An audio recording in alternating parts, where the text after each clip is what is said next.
So how did you meet John? I met John when I was at school. We had a few classes together and I guess we just connected. How did you find out about his clown persona? Well, we'd been together for a little while, I suppose, and we started to grow closer and closer, and I guess he trusted me a little bit more, and he wanted to let me in and let me know how he felt about himself, so that I could understand him a little bit more. So he explained how he was feeling to me and who he was. Did it bother you at all? No, not at all. You know, I loved him. Before he'd even told me anything, I was in love with him, so that was never going to change anything. How did you feel about the makeup? Did it make you nervous? I just embraced it, to be honest. I mean, I don't think there was any harm in it. You know, I'd help him. I'd help him put his makeup on in the morning, because that's what he wanted to do, and you know, we just had fun with it. So when did it change for you guys? Well, things started to go downhill after the attack. Now, it's a craze that's been sweeping America, and now it's arrived here in the South. Pranksters dressing up as creepy clowns to intimidate and frighten people. It sort of was this big craze, really, that you just couldn't really forget. I mean, it was all over the news. It was happening in the local areas around me. And then one day when I was just walking down the street, and I just got cornered. They thought I was one of those killer clowns, and I tried to convince them that I wasn't, and they just beat me up because of the way I looked. I spent about 3 days in hospital. I had a black eye, I broke my foot, a few other minor injuries here and there, but I was lucky. I didn't die that night. When he came out of hospital and we brought him home, I knew that something needed to change, and he couldn't be who the person he wanted to be anymore. There was this strain put on my relationship with Wendy. She tried to convince me to not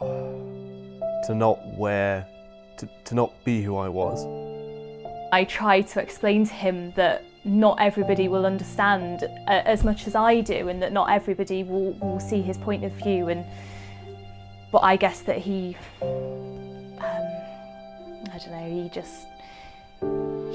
couldn't change. I was very selfish. I'll admit that now. But it was I couldn't not be me. I know she was only looking out for me, but to me it just didn't feel fair. It didn't feel fair at all. And it was after that, really, that we grew further and further apart. And then one day she left. She never came back. Would you ever go back to John? Part of me would. I'll never stop loving him. So if things were different, then we'd still be together. But you know. So after interviewing Wendy, I've realised that she was absolutely within her rights to end that relationship. I don't blame her at all for what happened. It's only rational, really. But I've decided that the only way I'm going to find a real answer to this is by spending more time with John. I had now spent a week at John's house, and it seems his luck has taken a turn for the better. Oh, that's awesome. Today at 2. Well, yeah, thank you so much. Yeah, I'll see you later then. So John, what's that about? That was a job interview that I've got today. Yeah, they gave me the phone. I've got to go there at 2 o'clock. So Today? Yeah, I've got to get my best outfit on. Very nice. Well, what are you gonna wear? Well, I'm gonna wear this, of course, like for my What the dressing gown? no, my makeup. Oh, okay, sure. Yeah, I'll just sorry, I'll go get my stuff. Something tells me, Norman, this isn't going to go well. So, sorry, are you sure you want to go to your job interview like this? I mean, Absolutely. I mean, I gotta show the employer that this is who I am. I suppose. I mean, I don't want to discourage you, but the pain, Yeah. like, it's gonna be. They're not gonna be ready for it. Well, I mean, look, this is my smartest tie, so they gotta love it, man. Well, I'm not gonna stop you. All the best. Look, yeah, I'll see you Genuinely. later, and hopefully when I see you again, I'll have a job. All right. Well, in a bit. Yeah.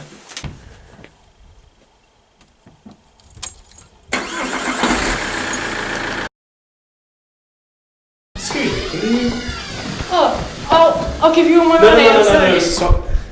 I'm just here for a job interview. Where's the manager too? Oh, just in there. Oh, thank you. Alright, how's it going? Yeah, it's good. I'm John. I'm James, it's good to meet you. So, been to a party? What? What? Sorry? You been to a birthday party or something? No. Just wondering what this is about?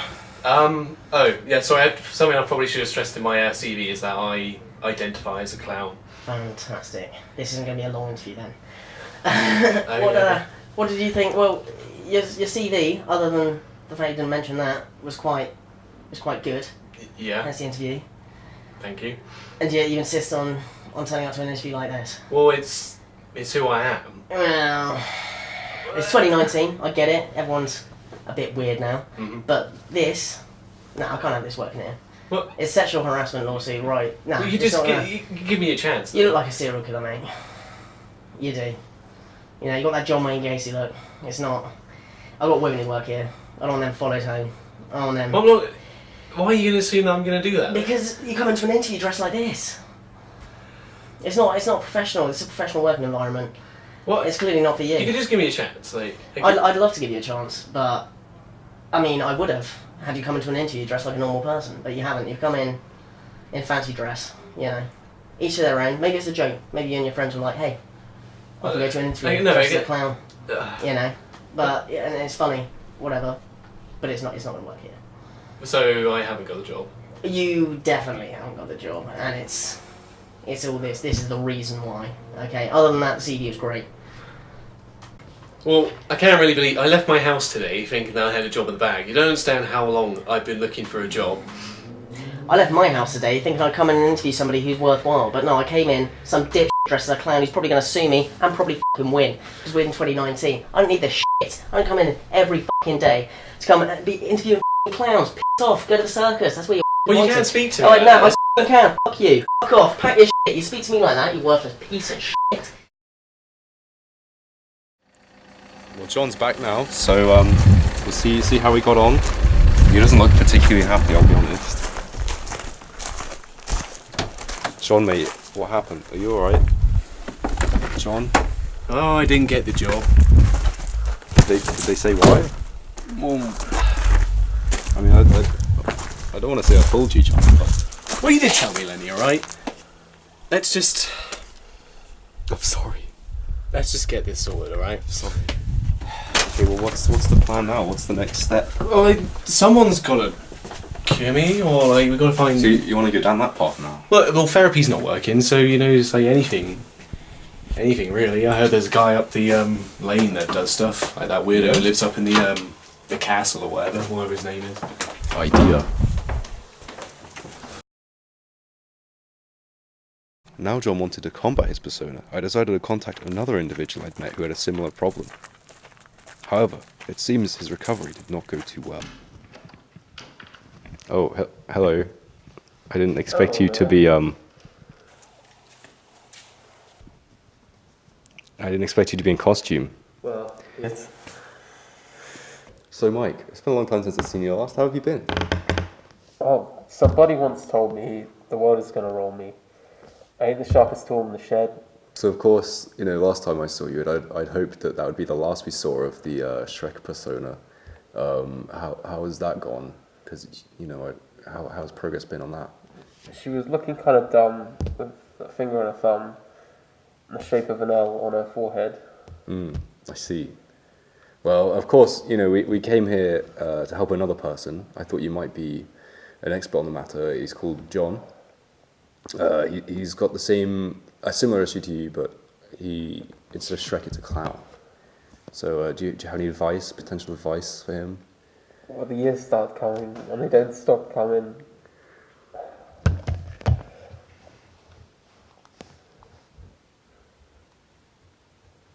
Fed to the rules, and I hit the ground running. Didn't make sense not to live for fun. Your brain gets smart, but your head gets dumb. So much to do, so much to see. So what's wrong with me taking the back streets? You'll never know if you don't know. You'll never shine if you don't glow. That's quite poignant, I think. Okay, you can come in, John.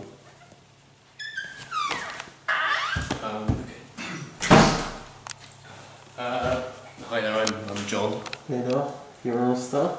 Right, okay.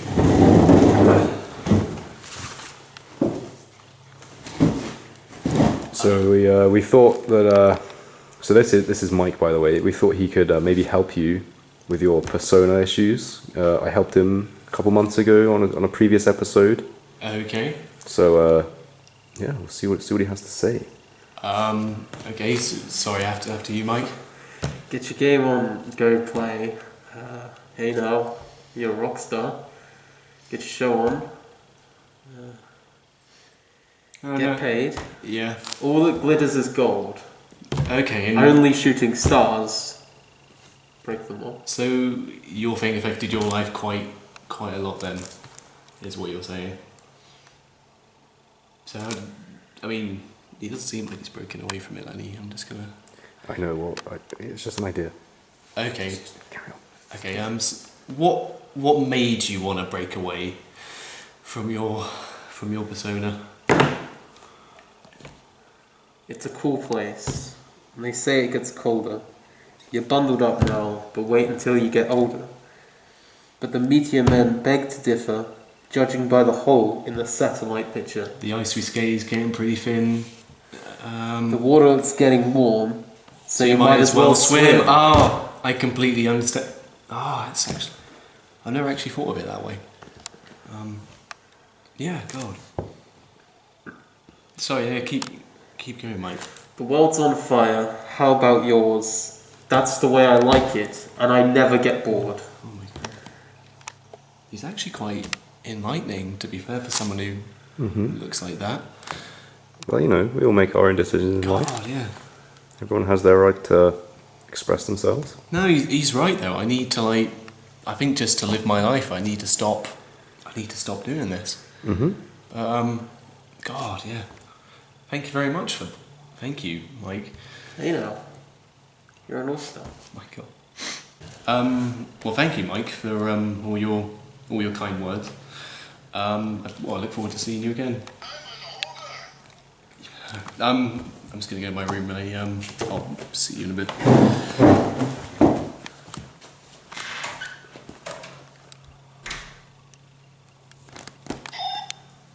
Well, thank you very much, Mike, for coming. I'll be sure to see you next time. Just go on, go play. See you later. So the quest to cure John had already started. Arguably not gone too well so far, but he did mention about a man living on the lane on top of castle. So I feel like it's a long shot, but it's worth a look. So I've heard his name is Ken Ham. He's pretty big in the underground Christian scene, especially in America, because he is a strong evangelical. He's radical. So maybe he knows something we don't. Maybe he can help us with John. So here we are, we think, at Reverend Ham's house. We're going to drop in and see what he has to say. Are you sure this is where he lives? This is kind of... Pretty sure. What is... Can you see those up there? Some crosses. Alright, well I suppose we'll have to try and... Is this the front door? I suppose we just better knock, I guess. Come in, my child. Oh, hello. Enter the kingdom of heaven. There is one person in this community who could help John, and that was reclusive Reverend Ken Ham. Well, hello, Mr. Ham. Nice to see you. Well, thank you for having us. Oh, thank you. So, why do you live up here in the middle of nowhere in a castle? I think the rustic way of life brings you close to God. Spirituality gives you time to read the scriptures, makes you more likely to enter that kingdom of heaven that we all seek. So you consider yourself an ascetic? I think that's necessary for me and the whole parish to get connected to the voice of Christ. It didn't come through John, just wandering around. It came through that desert experience. I see. And obviously we're here about a John, yes. the clown that you seem so interested in. Because he's falling to a false idol. The false idol can be drink. It could be the temples of other religions. But in his case, it is clownishness. It is inspiration from demonic forces. I see. But he says he identifies as a clown as if it was a gender. So would you say that falling to maleness or femaleness is a sin? No, I wouldn't, but that's the standard created with Adam and Eve in the Garden of Eden 6,000 years ago. Was not man, woman, clown. I see what you're saying. It was man, woman, to be connected in marriage for the procreation of children, not woman and clown for the procreation of clownishness and false idolatry, to condemn us all in the parish to hell.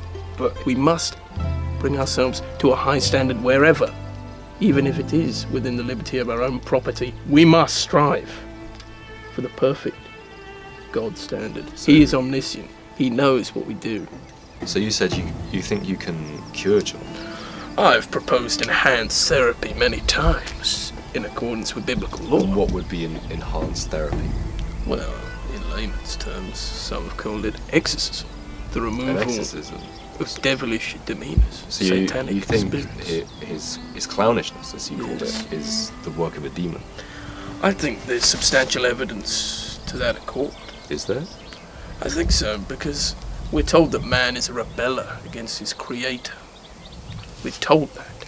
I think the clownishness is a symbol of that rebellion against God's standard that we must obtain.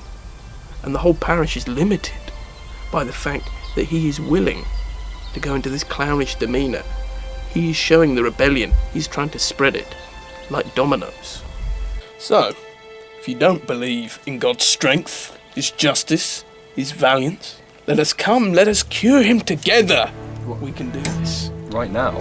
Of course, brother. But come. Come for freedom. How far away is it? Not far. I know this parish. Are you like the sure? back We of- can't.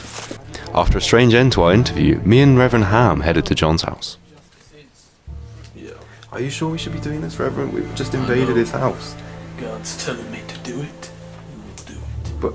But Reverend, what the hell are you doing in my house? Reverend, what?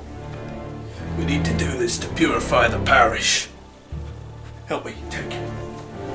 Is he okay? What have you done? What? Lenny, what the hell is going on? I don't know. This was needed for spiritual cleansing of the parish. I'm sorry, John. What? Did you helped him do this, no. you son of a bitch? I didn't do anything. It's time for the exorcism. Seize the lights. Get away from me. In the name of Christ, when we banish these souls of Satan. Satan, leave him! Leave him! Cast these aside! We banish these souls! Satan, leave him! Leave him! Leave him! He's no clown no more! What the hell is wrong with you? He's cured. He is cured of evil. Now we have pured our parish, clean blood, sin, Satan, and evil. May we live in peace again. We've done the Lord's work, the Bible's instruction, and Christ's want is now completed in our parish. But shouldn't we? You're a true ally, Lenny. You're a true ally. Shouldn't we help him? You'll be rewarded in heaven for your work. But He he's is still. completed. He's still. Where are you going? We've got to untie him. I'm going to be with Jesus again. Lenny. Hang on. Let me help you out. I don't know what that was about. I'm sorry. I'm really sorry. I thought it would be a good idea. How do you feel? Do you feel any different? No, I don't feel any different. What the fuck was that? Are you okay, John? What? I'm really Do we sorry. look okay? What? Of course I'm not fucking okay. That didn't work. I thought it was gonna help, but he was too scary. I didn't want to intervene. It was clear religion was not the way to cure John. I do wonder what it will take to help John's addiction to his persona.